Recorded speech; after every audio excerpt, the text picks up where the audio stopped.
बिस्मिल्लाहिर्रहमानिर्रहीम। अस्सलाम वालेकुम डियर व्यूवर्स, वेलकम करता हूँ आपको आज के प्रो ट्रेनिंग सेशन में। आज का जो टॉपिक है हमारा वो इम्यून सिस्टम है, मुदाफ़ती निज़ाम है। आज हम मुदाफ़ती निज़ाम के बारे में डिस्कस करेंगे कि मुदाफ़ती निज़ाम बेसिकली होता क्या है और कैसे जो है वो ये हमें मुख्तलिफ़ किस्म के जो इन्फेक्शंस होते हैं, मुख्तलिफ़ किस्म की जो बीमारियाँ होती हैं, तो उनसे जो है वो कैसे हमें प्रिवेंट रखता है और उनसे हमें बचाता है। तो और दूसरे जो टाइम्स की हेल्थ केयर प्रोडक्ट्स हैं, वो कैसे हमारे मुदाफ़ती निज़ाम को बेहतर बना सकती है और मुदाफ़ती निज़ाम को बेहतर बनाते हुए हमें मुख्तलिफ़ किस्म की बीमारियाँ जो हैं वो उनसे बचा सकती है। तो शुरू करते हैं आज का सेशन।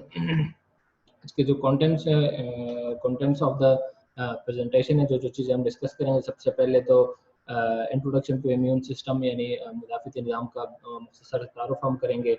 मुदाफ़ती निज़ाम बेसिकली क्या होता है और इसके क्या क्या कंपोनेंट्स हैं। रोल ऑफ इम्यून सिस्टम, मुदाफ़ती निज़ाम का इंसानी जिस्म में क्या किरदार इंसानी जिस्म में मुदाफ़ती निज़ाम का क्या किरदार है। इसके अलावा लाइन ऑफ डिफेंसेस, ऐसी कौन सी लाइन ऑफ डिफेंसेस है, कौन सी ऐसी रुकावटें हैं जिसको इस्तेमाल करते हुए मुदाफ़ती निज़ाम जो है वो हमें मुख्तलिफ़ किस्म की बीमारियों से बचाता है। हाउ इन्फेक्शन, अगर बीमारी जो इन्फेक्शन होते हैं वो कैसे वाक़ होते हैं, कैसे जो है वो मुख्तलिफ़ किस्म की बीमारियाँ जो है वो होती हैं, इंसान को वो कैसे मुतासर करती हैं। इसके अलावा वेज टू ओवरकम इन्फेक्शन, अब अगर किसी बंदे को एक दफ़ा इन्फेक्शन हो गया, कोई बीमारी उसको लग गई है, किसी माइक्रो ऑर्गेनिज्म जो उसको इन्फेक्ट कर दिया है, आप उसको कवर अप करने के कौन कौन से तरीके हैं। एंड लास्ट में balancing immune system using TCM, जो टीसीएम ट्रेडिशनल चाइनीज मेडिसिन है उसको यूटिलाइज करते हुए, उसको बरीकार लाते हुए हम कैसे अपने मुदाफ़ती निज़ाम को जो है वो बेहतर बना सकते हैं। तो शुरू करते हैं इंट्रोडक्शन से। डेली एक्सपोजर टू पैथोजन, अगर हम गौर करें तो हम रोज़मर्रा की जो हमारा लाइफस्टाइल होता है, तो उनमें जो है वो रोज़मर्रा के बेस में हमें मुख्तलिफ़ किस्म की जरासीमों का सामना होता है। जिस तरह ये पिक्चर में आपको नज़र आ रहा है, ठीक है, ये वो चीज़ें जो हम रोज़मर्रा की बुनियाद पे करते हैं। फॉर एग्ज़ाम्पल ये डोर का हैंडल है, तो दिन में हम कितने दफ़ा जो है वो दरवाज़ा खोलते हैं, बंद करते हैं। जिस ग्लास में हम पानी पीते हैं, तो उसमें भी जो है वो इन सब सरफेस पे क्या होते हैं, पैथोजेंस होते हैं, जरासीम होते हैं, जो हमें मुख्तलिफ़ किस्म की बीमारी जो है वो हमें पैदा कर सकते हैं। इसके अलावा जो नॉर्मल हमारा जो कॉन्टैक्ट रहता है लोगों से, तो उसमें भी बहुत सारे जरासीम का जो है वो तबादला होता है, एक बंदे से जो है वो दूसरे बंदे में ट्रांसफ़र होते हैं। लेकिन इन सब हमारी माहौल में इतने जरासीम होने के बावजूद, इतना ज़्यादा कॉन्टैक्ट रहने के बावजूद, हम फिर भी जो है वो हम और आप जो माशाल्लाह सेहतमंद और तंदुरुस्त ज़िंदगी गुजारते हैं। तो आप लोगों ने कभी गौर किया होगा कि ऐसे कौन से अवामिल है जो हमें तंदुरुस्त रखने में, हेल्दी रखने में जो है वो इम्पोर्टेंट है।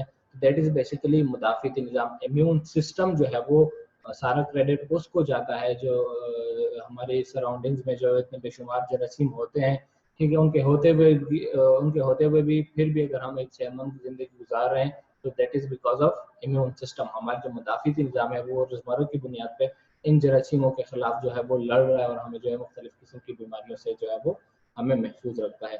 अब ये मुदाफ़ती निज़ाम है क्या, कैसे ये काम करता है?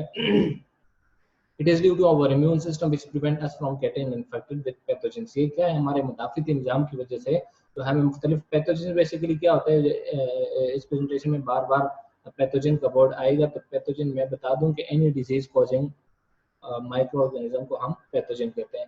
यानी ऐसी हर वो चीज़ जो हमें क्या कर सकती है, हमें बीमार कर सकती है।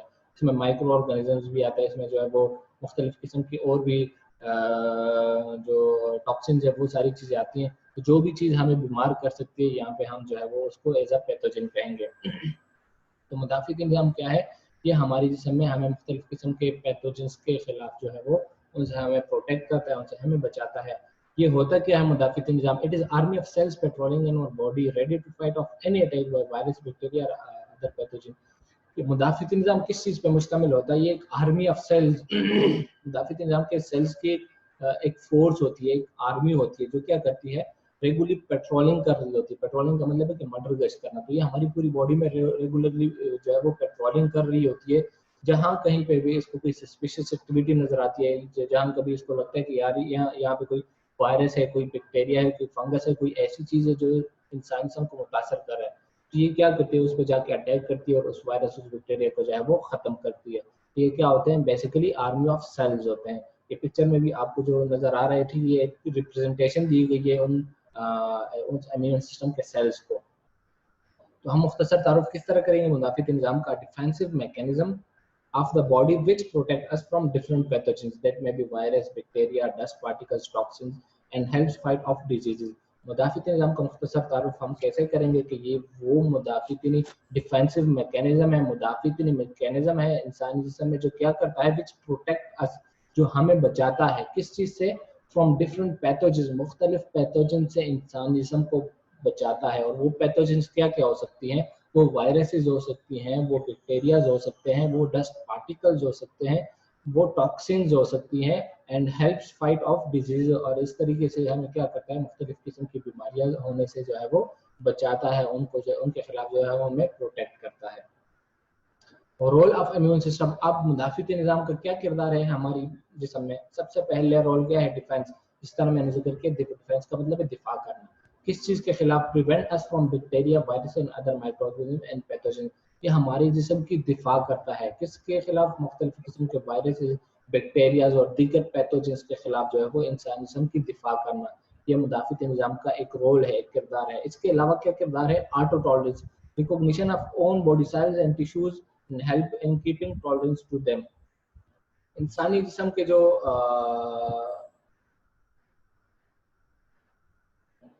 इंसानी ऑटो टॉलरेंस का मतलब है कि खुद शनासी। खुद शनासी से क्या मुराद है कि मुदाफ़ित निज़ाम का एक किरदार ये भी है कि इसके जो है वो इसको आपके अपने बॉडी पार्ट्स का पता हो। जो इंसानी जिस्म का मुदाफ़ित निज़ाम है उसे पता हो कि यार मेरे जिस्म का के सेल्स कौन से हैं, मेरे अपने जिस्म के कंपोनेंट्स कौन कौन से हैं, और फॉरेन इन्वेडर जो है, जो बाहर से जो चीज़ें आती हैं, चाहे वो वायरस या बैक्टीरिया है, वो कौन कौन से है, ताकि वो उसमें जो है वो डिफरेंस कर सके। क्योंकि मुदाफ़िती निज़ाम का एक ही फंक्शन होता है, ये इसको जो भी चीज़ मतलब जिस चीज़ के अगेंस्ट स्टिमुलेट हो जाए तो ये उसको जो है वो उसके खिलाफ एक्शन लेती है और उसको जो है वो न्यूट्रलाइज करती है। अब बाज़ औक़ात क्या होता है कि ये मुदाफ़िती निज़ाम जो है इंसानी जिस्म के अपने सेल्स के खिलाफ एक्टिव हो जाता है, और वो क्या करता है, इंसानी जिस्म के अपने सेल्स को खाता है और उसको ख़त्म करता है, और इस तरीके से उसके खिलाफ एक्टिवेट हो जाता है। तो मुदाफ़िती निज़ाम जो हमारे जिस्म में है उसका एक ये भी किरदार है कि उसे अपने जो बॉडी सेल्स है उसे खुद शनासी हो, ऑटो टॉलरेंस हो उसमें, उसे ये पता हो कि मेरे अपने सेल्स कौन से हैं और बाहर से कौन कौन सी चीज़ें आती हैं। तो जो अपने सेल्स हैं, अपने टिश्यूज़ हैं, अपने बॉडी पार्ट्स हैं, उसके खिलाफ एक्टिवेट नहीं होना, और बाहर से कोई वायरस अगर आ रहा है, कोई बैक्टीरिया आ रहा है, तो उसके खिलाफ एक्टिवेट होना है। तो इस तरीके से जो मुदाफ़िती निज़ाम है उसको ये पहचान होनी चाहिए, ये डिफरेंस पता होना चाहिए अपने जिस्म के सेल्स का और बाहर से जो वायरस बैक्टीरिया आते हैं उसके उनका जो है वो उनका डिफरेंस पता होना चाहिए। इसके अलावा immune surveillance, identifying and removing the all damage or modified cells. ये क्या कहते हैं, इम्यून सर्विलेंस रेगुलरली हमारे जिस्म की निगरानी करती है। मुख्तलिफ इम्यून सेल्स होते हैं वो हमारे जिस्म में पेट्रोलिंग कर रहे होते हैं और वो हमारे जिस्म की निगरानी करते हैं। जहाँ कहीं भी उनको कोई वायरस कोई बैक्टीरिया नजर आता है तो ये उनके खिलाफ जो है वो अटैक करते हैं, उसको जो है वो किल करते हैं। लाइन ऑफ डिफेंस, अब आते हैं कि मुदाफ़िती निज़ाम जो हम जिक्र कर रहे हैं, ठीक है, तो ऐसे कौन से लाइन ऑफ डिफेंस है, ऐसी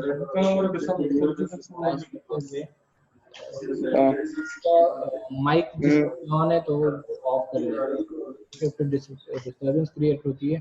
तो जब मैं बोल रहा होता हूँ Muito message करो ना por WhatsApp está ना बता से मैसेज करो। फारूक के नाम से जिसकी भी आईडी है उनसे रिक्वेस्ट है कि अपना माइक म्यूट कर लें। फारूक अपना माइक म्यूट कर लें प्लीज।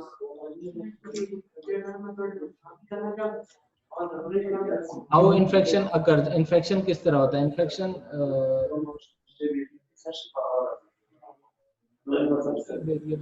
काइंडली ये माइक ऑफ कर लें सब अपने।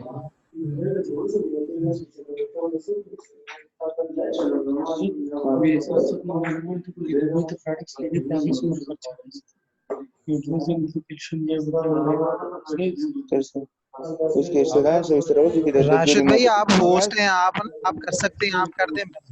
राशिद को होस्ट है, अवैध आप राशिद फारूक को म्यूट करें।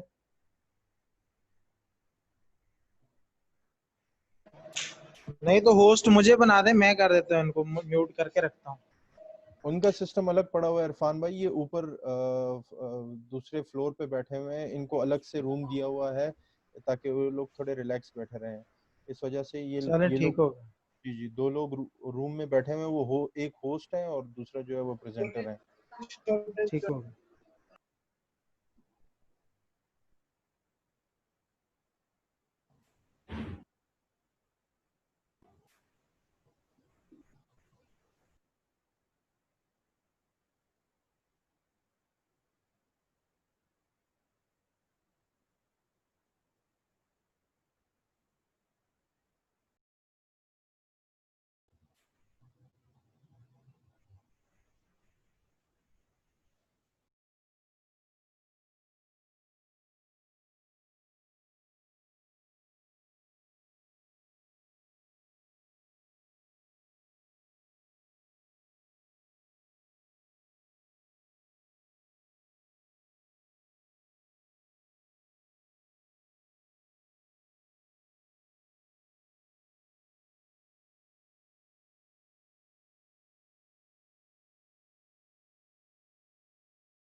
अच्छा, तो आते हैं लाइन ऑफ डिफेंसेस की तरफ। ऐसी कौन सी डिफेंस मैकेनिज्म है, ऐसी कौन सी वो लाइन ऑफ डिफेंसेस कहते हैं बेसिकली उन रुकावटों को।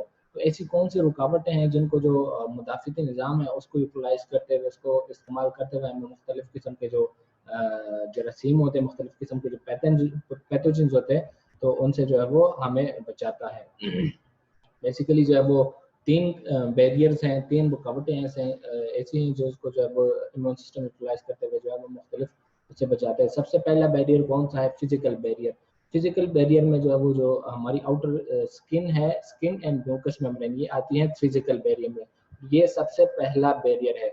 जब भी कोई वायरस, जिस तरह ये इस पिक्चर में आपको नजर आ रहा होगा, ठीक है, ये जो स्किन है, ठीक है, ये हमारा फिजिकल बैरियर है। इसके उस साइड पे जो ये लोग आपको नजर आ रहे हैं, ये बेसिकली वो पैथोजन, जो वायरसेस, जो बैक्टीरिया हैं, जो इंसानी जिस्म को क्रॉस करने की कोशिश कर रहे हैं, स्किन को क्रॉस करने की कोशिश कर रहे हैं। Any intruder entering the body is first of all stopped by the skin and mucous lining, which is the sticky viscous fluid that traps any pathogen trying to get past over it. इंसानी जिस्म में दो चीजें ऐसी हैं जो सबसे physical barrier का फंक्शन परफॉर्म करती है। सबसे पहले बैरियर है स्किन। अब अगर आप खुद सोच लें, अगर कोई वायरस या बैक्टीरिया इंसान जिस्म पे अटैक कर रहा है, ठीक है, तो ये सबसे पहले कौन सा किस किस चीज के थ्रू पास कर सकता है? एक तो ये कि स्किन को जो है वो उसको क्रॉस करेगा, तो उसके बाद जो है वो इंसान जिस्म में दाखिल होगा। अब स्किन को कब क्रॉस करेगा? अगर ये स्किन किसी की कमजोर है, या जो है वो कोई कट लगा हुआ है इसको, या ऐसे कोई और सी स्किन की बीमारी है, तो उसको क्या कर सकता है? उसको जो पैथोजेंस हैं वो इजीली वो उस स्किन को क्रॉस कर सकते हैं। इंसान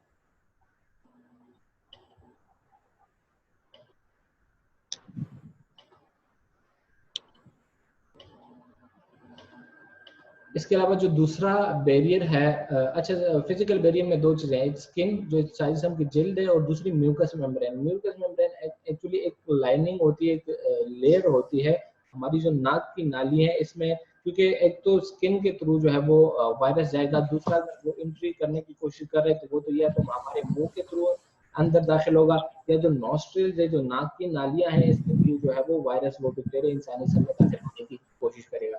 तो कुदरत ने दोनों जगह पे जो है वो उसके लिए रुकावटें डाली हुई है।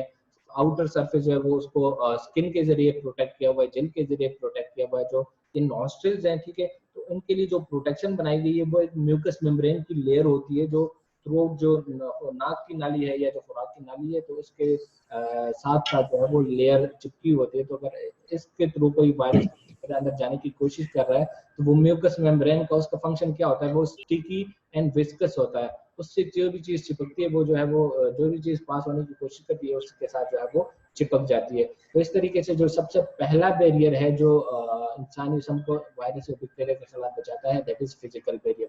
फिजिकल बैरियर में दो चीजें शामिल है, एक स्किन है और एक म्यूकस मेम्ब्रेन है। दूसरे नंबर पे आता है वो किस तरीके से जो है वो वायरस या बैक्टीरिया जो है वो फिजिकल बैरियर क्रॉस कर लिया है उसने, ठीक है।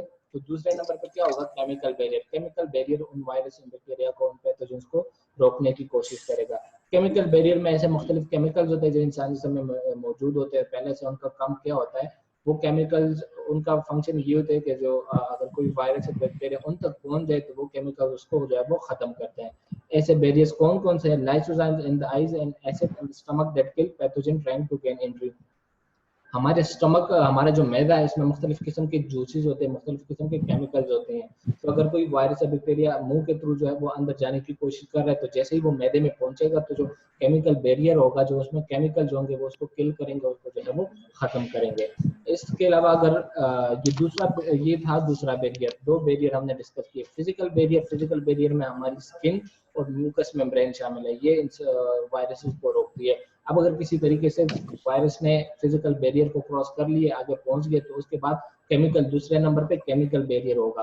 केमिकल बैरियर में मुख्तलिफ केमिकल्स होती हैं, जूसेस होती हैं हमारे स्टमक में, हमारे मैदे में, वो क्या करती है, वायरस को किल करती है। अगर उसने वो वायरस, वो बैक्टीरिया बहुत ही ज्यादा ताकतवर है, उसने फिजिकल बैरियर भी क्रॉस कर लिया, उसने केमिकल बैरियर भी क्रॉस कर लिए, आगे तीसरे नंबर पे आता है इन्फ्लेमेशन। ये इन्फ्लेमेशन ये थर्ड बैरियर होता है। इन्फ्लेमेशन एक पूरा प्रोसेस होता है जिसका फंक्शन क्या होता है कि जरासीम की एंट्री को रोकना।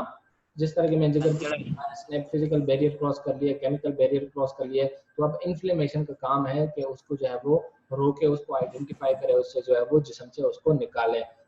इन्फ्लेमेशन किस तरह फंक्शन परफॉर्म होता है? It is a process perform by mast cells with petrol in the body. Wherever they see suspicious activity, they release signal which attract the leukocyte to the inflamed site and neutralize the pathogen over there. Inflammation का process किस तरह काम करता है कि जैसे मैंने जिक्र किया, फॉर एग्जाम्पल ये स्किन है, ठीक है, तो वायरस ने जो है वो स्किन को तोड़ के, स्किन को कोई कट लगा हुआ या जो भी वजह, स्किन कमजोर है, तो वायरस बैक्टीरिया जो है इसको क्रॉस करके अंदर ब्लड सर्कल, इन्फ्लेमेशन का प्रोसेस तब स्टार्ट होगा जब वायरस बैक्टीरिया हमारे ब्लड में पहुंच जाए। जब ब्लड में पहुंच जाए तो उसके बाद जो है वो इन्फ्लेमेशन का प्रोसेस स्टार्ट होता है। ब्लड में जब वायरस बैक्टीरिया पहुंच जाए तो वहां पे मास्ट सेल्स होते हैं। मास्ट सेल्स क्या है? ये मुदाफित निजाम के मुदाफित निजाम में मुख्तलिफ सेल्स होते हैं, जो मैंने स्टार्ट में डिस्कस किया। Leukocytes, T lymphocyte, B lymphocyte, mast cell, हर किस्म के सेल का जो है वो अपना अपना फंक्शन होता है। अब जो मास्ट सेल्स होते हैं, ठीक है, उनका क्या फंक्शन होता है मुदाफित इन्फ्लेमेशन में कि वो क्या करते हैं? दे पेट्रोल इन द बॉडी, वो रेगुलरली पेट्रोल कर रहे होते हैं। वेयरएवर दे सी सस्पिशियस एक्टिविटी, पेट्रोलिंग के दौरान जो है वो अगर उनको कहीं पे कोई सस्पिशियस एक्टिविटी नजर आती है, कोई ऐसी जगह, कोई ऐसा प्रोसेस नजर आता है कि उनको लगता है कि यहाँ पे कोई वायरस या बैक्टीरिया जो है वो दाखिल हो गया, यहाँ पे वो अपना वो कर रहा है, तो वो क्या करते हैं? They release signal. वो मास्ट सेल्स क्या करते हैं? वो सिग्नल रिलीज करते हैं। सिग्नल किस लिए रिलीज करते हैं? टू इन्फॉर्म अदर्स, जो बाकी आर्मी होती है मुदाफित निजाम की, उनको इन्फॉर्म करने के लिए जो है वो ये मुख्तलिफ किस्म के सिग्नल रिलीज करते हैं। अब वो सिग्नल जो बाकी आर्मी होती है वो उनको, उन सिग्नल को पिक कर लेती है, उनको पता चल जाता है कि फलां जगह पे जो है वो कोई सस्पिशियस एक्टिविटी है, किसी वायरस या बैक्टीरिया ने जो है वो अटैक कर लिए। तो जहाँ से वो सिग्नल रिलीज होते हैं उस एरिया में सारे मुदाफित निजाम के सेल्स पहुंच जाते हैं और वहाँ पे फिर देखते हैं कि जो भी कोई वायरस होता है, कोई बैक्टीरिया होती है, तो जो बाकी आर्मी सेल्स है सारे आर्मी सेल मिल के जो है वो उस वायरस और बैक्टीरिया को जो है वो खत्म करते हैं। ये पूरा एक कॉम्प्लेक्स प्रोसेस होता है जो मैंने जो है वो बहुत ही ब्रीफली आपको बताया। तो इस स्लाइड में हमने तीन चीजें जिक्र की। लाइन ऑफ डिफेंसेस के ऐसी कौन सी रुकावट है जिसको मुदाफित निजाम यूज करते हुए हमें मुख्तलिफ किस्म की जरासीम से बचाता है। सबसे पहले हमने फिजिकल बैरियर को डिस्कस किया। फिजिकल बैरियर जो है वो पहली रुकावट है। इसमें क्या चीज शामिल? दो चीजें इसमें आती हैं, एक स्किन और एक जो है वो म्यूकस मेम्ब्रेन। दूसरे नंबर पर केमिकल बैरियर है। केमिकल बैरियर में क्या होता है? मुख्तलिफ केमिकल्स होते हैं, कहाँ पे? स्टमक में और लाइसोसोम, इंसान जो हमारी आईज है इसमें भी मुख्तलिफ केमिकल्स पाए जाते हैं। तो अगर कोई वायरस के बैक्टीरिया इन रूट्स के थ्रू जो है वो इंसान सब में दाखिल होने की कोशिश कर रहा है तो केमिकल बैरियर जो है वो उसको रोकेगा। अब अगर केमिकल बैरियर भी फेल हो गया है, वो वायरस वो आगे आता है वो क्या है?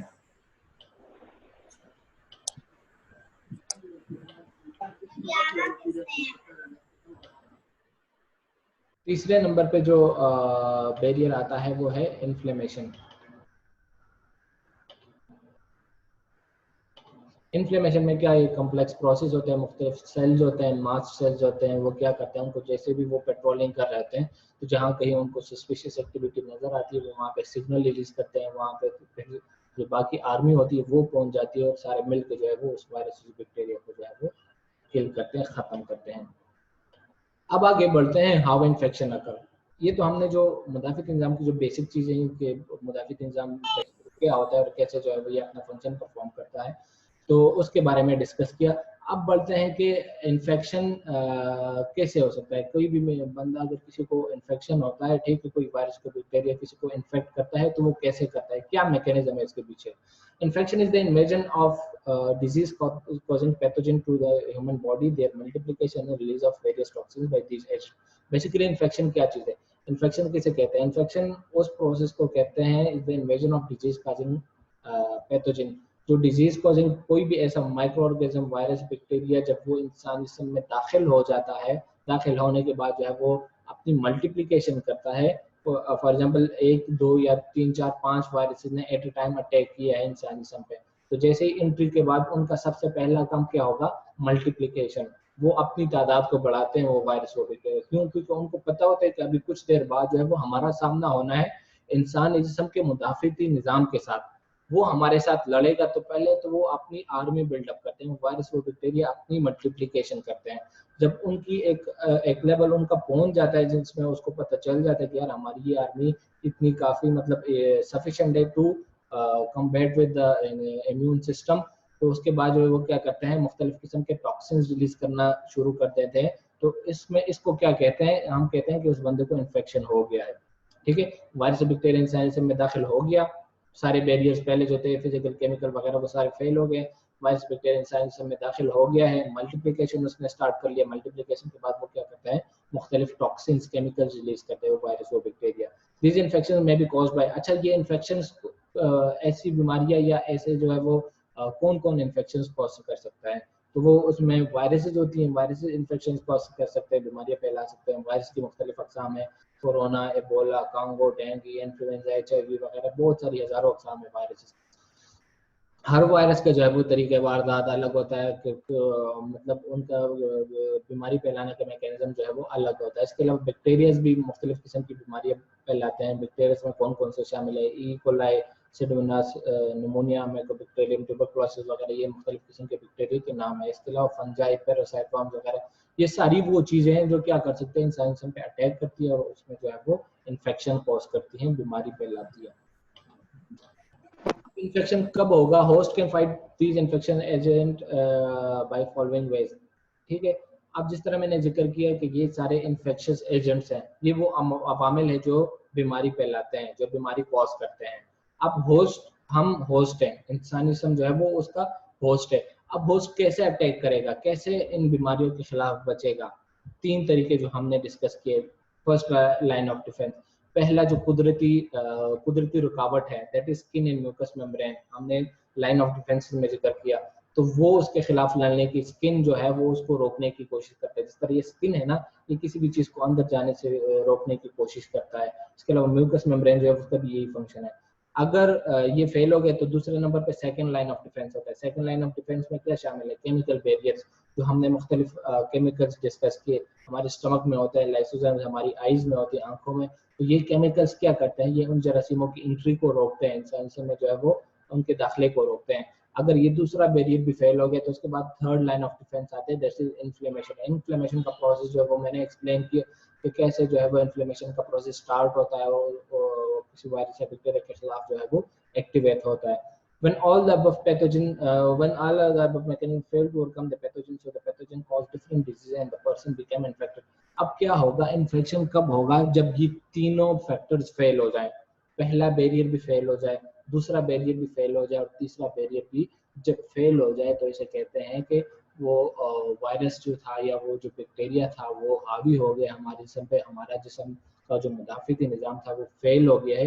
तो इस नतीजे में जो है क्या होता है, इन्फेक्शन होता है, वो बंदा बीमार पड़ जाता है और फिर जो है वो उसको मुख्तलिफ चीज़ें जो है वो हम थेरेपी देते हैं या जो ट्रीटमेंट है इन्फेक्शन की वो फिर स्टार्ट करते हैं। तो इस तरीके से जो है वो इंसानी जिस्म इन्फेक्ट होता है। अब जिस बंदे को इन्फेक्शन हो गया, ठीक है, वेज टू ओवरकम इन्फेक्शन, उसको कवर अप कैसे करना है। जो लाइन ऑफ डिफेंसेस थी वो सारी फेल हो गई हैं, वायरस बैक्टीरिया इंसान जिस्म में दाखिल हो गया है, उसने मल्टीप्लिकेशन स्टार्ट कर लिए, मुख्तलिफ किस्म के केमिकल रिलीज कर रहे हैं, वो हमारे बॉडी पार्ट्स को डैमेज करने की कोशिश कर रहा है। ठीक है, अब इसको अब हम कैसे कवर अप करेंगे, तो ये वो टाइम होता है जब इंसानी जिस्म जो है वो क्या करता है, बाहर की चीज़ों का जो है वो सहारा लेता है यूजिंग डिफरेंट। अब बाहर की चीज़ों का जो है वो किस तरह हम सहारा लेते हैं, दो तरीके हैं इसमें। पहला कौन सा है, using different type of medication, हम मुख्तलिफ किस्म की दवाइयाँ यूज़ करते हैं, एंटीबायोटिक हम उसको कहते हैं, क्या चीज़ें, to that kill the pathogens, जो उस वायरस को भी। अब इंसानी जिस्म का जो अपना मैकेनिज्म है वो इसके खिलाफ फेल हो गया, ठीक है। अब हम बाहर से मुख्तलिफ चीज़ें लेते हैं, ट्रीटमेंट्स लेते हैं, एंटीबायोटिक्स लेते हैं, बाकी जो सप्लीमेंट्स है वो लेते हैं। अब एंटीबायोटिक्स जो है वो उनका काम क्या होता है, that kill the virus, virus bacteria helminths वगैरह, जो वायरस है बैक्टीरिया है, ठीक है, उसको किल करने के लिए हम मुख्तलिफ किस्म के एंटीबायोटिक्स लेते हैं। दूसरा तरीका कौन सा होता है, natural ways to overcome to improve our immune system that fight off infection agent. अब इसको ओवरकम करने का तरीका क्या होगा कि क्या तो हम एंटीबायोटिक्स वगैरह लें, दूसरा क्या जो हमने पीछे जो सारे मैकेनिज्म डिस्कस किए, जो फर्स्ट मैकेनिज्म था, फर्स्ट बैरियर था, सेकंड बैरियर था, थर्ड बैरियर था, हम उनको इम्प्रूव करें। तो जब वो इम्प्रूव होगा तो ऑटोमेटिकली उससे उसकी लड़ने की सलाहियत, वायरस बैक्टीरिया के खिलाफ लड़ने की सलाहियत बेहतर हो जाएगी, और वो जो है वो इफेक्टिवली, क्योंकि बीमारी कैसे फैली थी, इन्फेक्शन कैसे हुआ था, जब वो मैकेनिज्म फेल हो गए थे, जब पहला बैरियर फेल हो गया, जब दूसरा बैरियर फेल हो गया, जब तीसरा बैरियर फेल हो गया, तो उसके बाद इन्फेक्शन हुआ।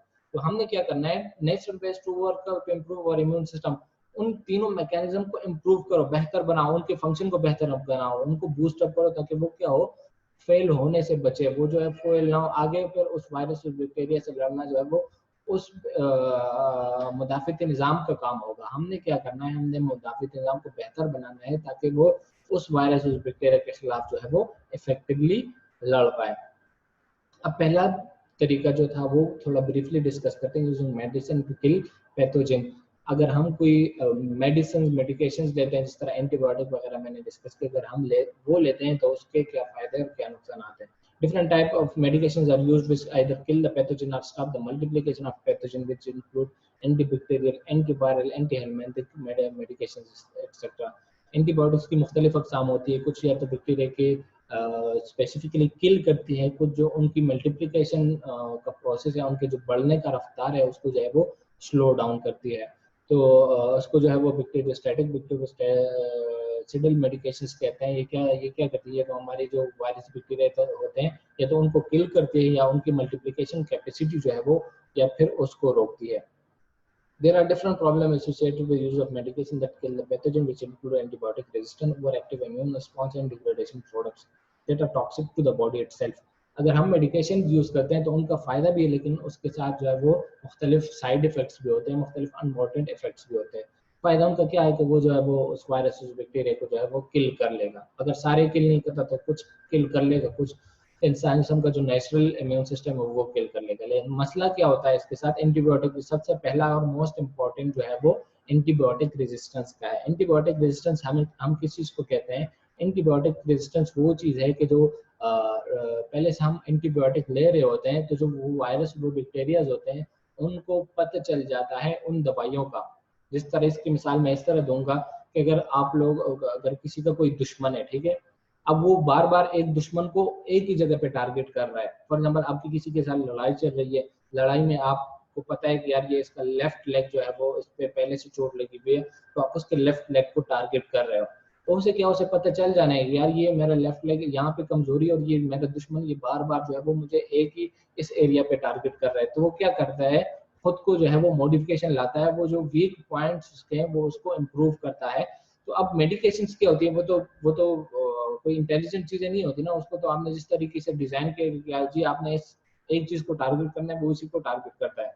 अब वो वायरस बैक्टीरिया अपने वीक पॉइंट को इम्प्रूव कर देता है और वो दवाई जो होती है वो फिर भी वही जाके उस वीक पॉइंट को टारगेट, अब वो तो उसका आगे वीक पॉइंट रहा ही नहीं, उसने तो मॉडिफिकेशन ले आया है वो वायरस बैक्टीरिया अपने स्ट्रक्चर में।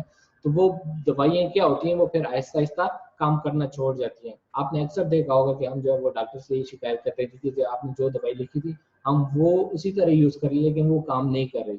पहले बहुत अच्छी तरीके से काम, जो एंटीबायोटिक्स थी जो आजकल बहुत ही ज्यादा हम ले रहे हैं, सिप्रोलिवो वगैरह, सिप्रोफ्लॉक्सिन, लिवोफ्लॉक्सिन, तो ये अगर पहले बहुत मतलब आज से 5, 10, 15, 20 साल पहले अगर छोटी सी बीमारी भी अगर मतलब इन्फेक्शन होता था तो 2, 3, 4 डोजेज हम लेते थे, बंदा ठीक ठाक हो जाता था।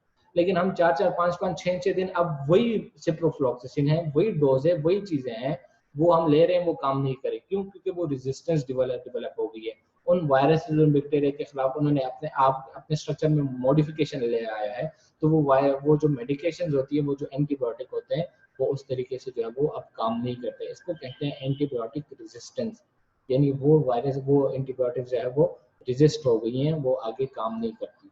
दूसरा साइड इफेक्ट क्या है? Over active immune response. Over active बाजों का वो क्या करते हैं कि आपके मुदाफित निज़ाम को बहुत ही ज्यादा ओवर एक्टिव कर देते हैं। ओवर एक्टिव का क्या मतलब है कि आपके अपने ओवर एक्टिव जब होगा, तो ये स्टार्ट में हमने डिस्कस किया कि जब ओवर एक्टिव हो जाएगा तो वो आपके अपने बॉडी सेल्स है उनके खिलाफ एक्टिवेट हो जाएगा। आपके जो अपने सेल्स होंगे, अपने टिश्यूज है, उसको ये कंसिडर करेगा कि ये कोई वायरस है, ये कोई वायरस है या बैक्टीरिया है, तो उसके खिलाफ एक्टिवेट हो जाएगा और उसको जो है वो डैमेज करने की कोशिश करेगा। तो इसे ये क्यों? ये because of over active immune response, हद से ज्यादा काम करने वाला मुदाफिक निज़ाम। तो ये दवाइयाँ क्या करती हैं? ये हमारे मुदाफिक निज़ाम को बाज़ औक़ात ओवर एक्टिव बना देती है। इसके अलावा डिग्रेडेशन प्रोडक्ट्स जब ये इस्तेमाल होती हैं हमारी जिस्म में दवाइयाँ, तो इससे जो मुख्तलिफ मेटाबोलाइट्स बन जाते हैं। ठीक है, अब उन मेटाबोलाइट्स में बाज़ औक़ात कुछ मेटाबोलाइट्स ऐसे होते हैं जो टॉक्सिक होती है हमारे जिस्म के लिए। वो तो वायरस बैक्टीरिया को तो किल तो कर लेते हैं, लेकिन उसके जो मेटाबोलाइट्स होते हैं वो इनडायरेक्टली हमारे क्या करते हैं, हमारे मुख्तलिफ बॉडी पार्ट्स को जो वो डैमेज करते हैं। तो ये थे जो पहला तरीका हमने डिस्कस किया, यूजिंग मेडिकेशन, मुख्तलिफ किस्म की दवाइयाँ यूज़ करते हुए जो है वो बीमारियों, इन्फेक्शन को ओवरकम करना। तो उसके जो है वो साइड इफेक्ट्स हमने पढ़े। अब दूसरे तरीके पे आते हैं, जिस तरह मैंने जिक्र किया पिछली स्लाइड में कि there are 2 ways to overcome infection. Infection को ओवरकम करने के 2 तरीके हैं। सबसे पहले क्या है? Using medication. मेडिकेशन तो हमने इस स्लाइड में डिस्कस कर लिया। अब ये दूसरी स्लाइड में नेचुरल वेज डिस्कस करेंगे। Natural ways to balance our immune system. जिस तरह मैं जिक्र किया कि जो इंसानी जिस्म का अपना मुदाफ़िती निज़ाम है, हम उसको बैलेंस करेंगे। आगे फिर उन वायरस बैक्टीरिया से लड़ना उस मुदाफ़िती निज़ाम का काम होगा। हमने क्या करना है? हमने सिर्फ इतना करना है कि मुदाफ़िती निज़ाम को बूस्ट अप करना है, आगे उस वायरस बैक्टीरिया से लड़ना उसका काम है। The immune system of the body should be in balanced state in order to stay healthy. If the immune system is weak, so we are at risk of getting infection. If our immune system is too strong or overactive, so it may attack on the cells or tissues of our own body. अच्छा, क्या होता है कि जो मुदाफ़िती निज़ाम हमारा है, ठीक है, the immune system of the body should be in balance state. वो एक बैलेंस स्टेट में होना चाहिए। ये चीज़ हमने कल भी डिस्कस की थी। बैलेंस स्टेट में हम 3 लेवल्स डिस्कस करते हैं। ठीक है, 3 लेवल्स। मैं ये कह रहा हूँ कि मुदाफ़िती निज़ाम जो है उसको बैलेंस लेवल में होना चाहिए। ठीक है, उसको या तो बहुत ही ज़्यादा ओवर एक्टिव होना चाहिए, बहुत ही ज़्यादा वीक होना चाहिए। अब अगर वीक होगा, ठीक है, लो लेवल पे होगा, इस लेवल पे होगा, तो क्या होगा? If our immune system is so we are at risk of getting infection.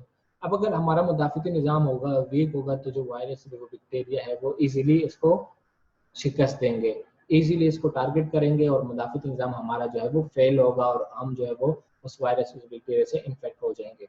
ये तो एक ये जो अगर कमज़ोर होगा तो ये होगा। अगर बहुत ही ज़्यादा ओवर एक्टिव है तो क्या होगा? ये अपने जिस्म के सेल जो है वो अपने बॉडी पार्ट्स उनके खिलाफ एक्टिवेट हो जाएगा, उनको जो है वो डैमेज करने की कोशिश करेगा। तो ये तो वो चीज़ है। तो हमें क्या, हमारा मुदाफ़िती निज़ाम क्या होना चाहिए? बैलेंस लेवल पे होना चाहिए।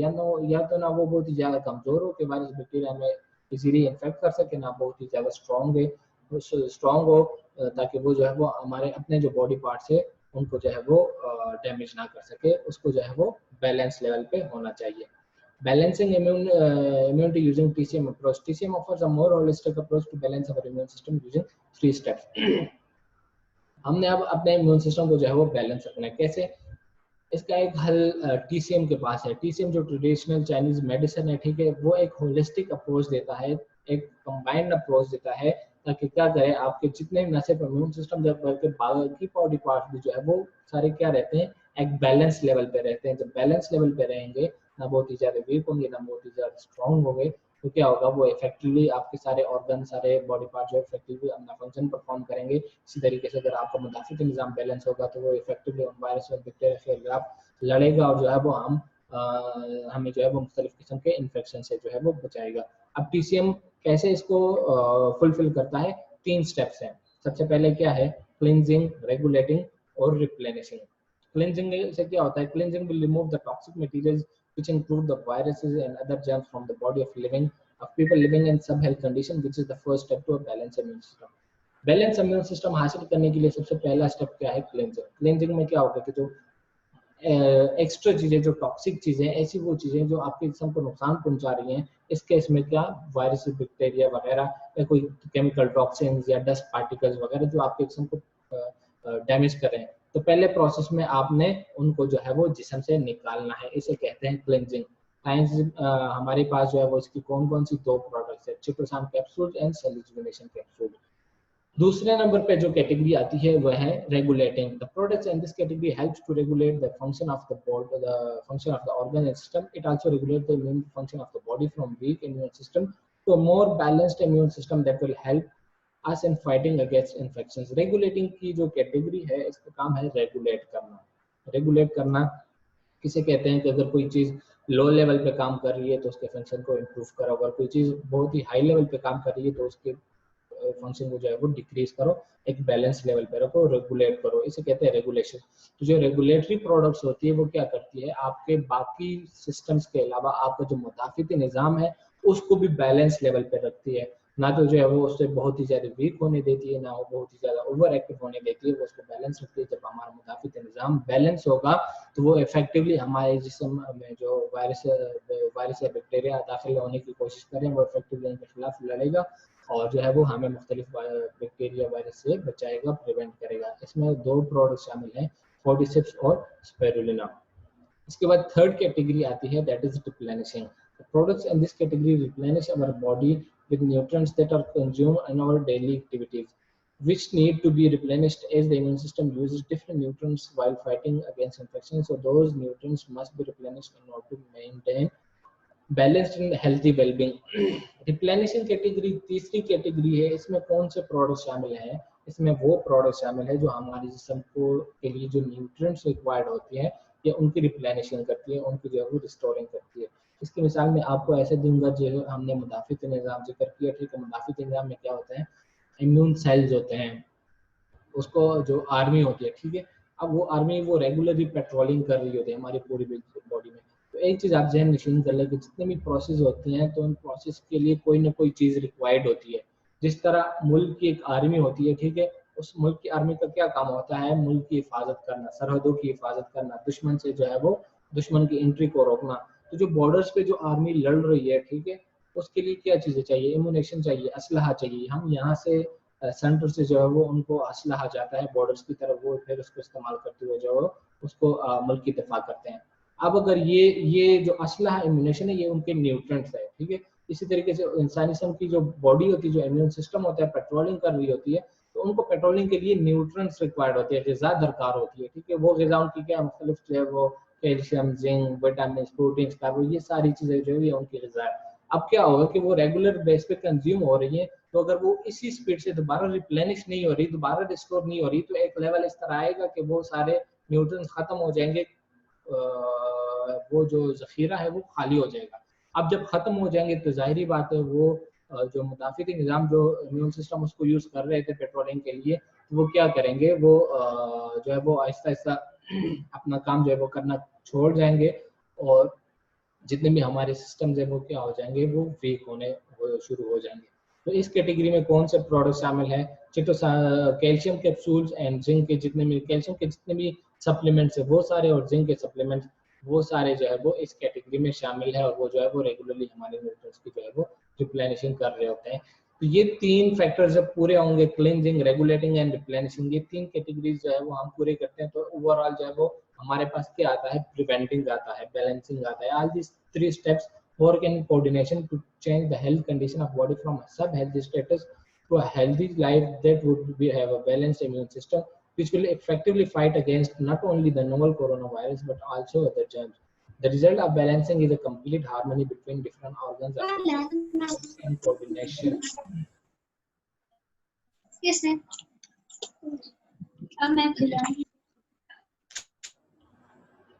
प्रिवेंटिंग से क्या होता है कि जब मुख्तलिफ जो बॉडी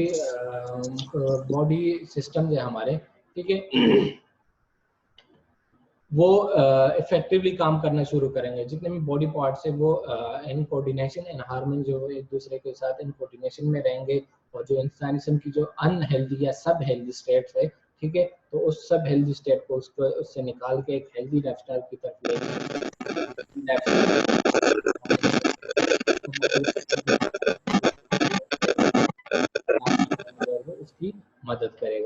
ये था आज का हमारा जो टॉपिक था इम्यून सिस्टम के हवाले से, मुदाफ़िती निज़ाम के हवाले से। तो मुदाफ़िती निज़ाम हमने पहले शुरू में मुदाफ़िती निज़ाम डिस्कस किया कि मुदाफ़िती निज़ाम बेसिकली क्या चीज़ होती है, उसमें कौन कौन से कंपोनेंट शामिल है, इम्यून सेल्स होते हैं वो कैसे अपना फंक्शन परफॉर्म करते हैं। 3 बैरियर्स हमने डिस्कस किए, फिजिकल बैरियर्स, केमिकल बैरियर्स और जो थर्ड बैरियर है इन्फ्लेमेशन का। ये 3 चीज़ें हमने डिस्कस की। उसके बाद इन्फेक्शन के बारे में हमने डिस्कस की कि किसी भी इंसान को जो है वो इन्फेक्शन कैसे होता है, बीमारी कैसे लगती है किसी भी इंसान को। फिर उस इन्फेक्शन को कवर अप करने के कौन से, ओवरकम करने के कौन से तरीके थे। 2 तरीके थे, एक यूजिंग मेडिकेशन और दूसरा जो है वो नेचुरल तरीका है अपने इम्यून सिस्टम को बेहतर बनाने का। अब इम्यून सिस्टम को कैसे बेहतर बनाना है यूजिंग TCM अप्रोच, वो भी हमने डिस्कस किया। 3 इसके कंपोनेंट्स है, क्लींजिंग, रेगुलेटिंग, रिप्लेनिशिंग। जब हम ये 3 कंपोनेंट्स पूरी करते हैं, हम अपने जिस्म की क्लींजिंग करते हैं, जो फासिद मवाद हैं या जो टॉक्सिन है उसको जिस्म से निकालते हैं। जो रेगुलेटिंग है, मुख्तलिफ बॉडी जो ऑर्गन्स है, मुख्तलिफ बॉडी सिस्टम्स हैं, उनको जो हम रेगुलेट करते हैं और न्यूट्रिएंट्स को रिप्लेनिश करते हैं, रिप्लेनिशिंग कर रहे होते हैं। तो इन 3 फैक्टर्स को जो है वो इसका कलेक्टिवली रिजल्ट क्या होता है, एक बैलेंस्ड और वेल बैलेंस्ड बॉडी स्टेट। और वो वेल बैलेंस्ड बॉडी स्टेट क्या करता है, हमें जो है वो मुख्तलिफ किस्म की जो वायरसेस होती हैं, जो बैक्टीरियाज होते हैं, जो बाकी जो पैथोजेंस हैं, जो इंसान को बीमार करने की कोशिश करते हैं, तो उसको जो है वो उसके खिलाफ हमें बचाता है और हमें जो है वो हेल्दी लाइफस्टाइल गुजारने में जो है वो मदद देता है। तो ये आज के ट्रेनिंग के बारे में था। उम्मीद करता हूँ कि थोड़ा बहुत फ़ायदा हो गया होगा आपको। अब आहिस्ता जो है वो नेक्स्ट जो हमारी प्रेजेंटेशन होंगी, हम कोशिश करेंगे कि उसमें जो है वो हम एक एक प्रोडक्ट जो है वो एक्सप्लेन करें। तो बहुत शुक्रिया आप लोगों के सुनने का। अब अगर किसी के कोई क्वेश्चंस है, कोई सजेशंस हैं, टाइम भी मेरे ख्याल से हमारे पास इतना नहीं है, तो वो आप जो है वो शेयर कर सकते हैं अपनी सजेशंस वगैरह।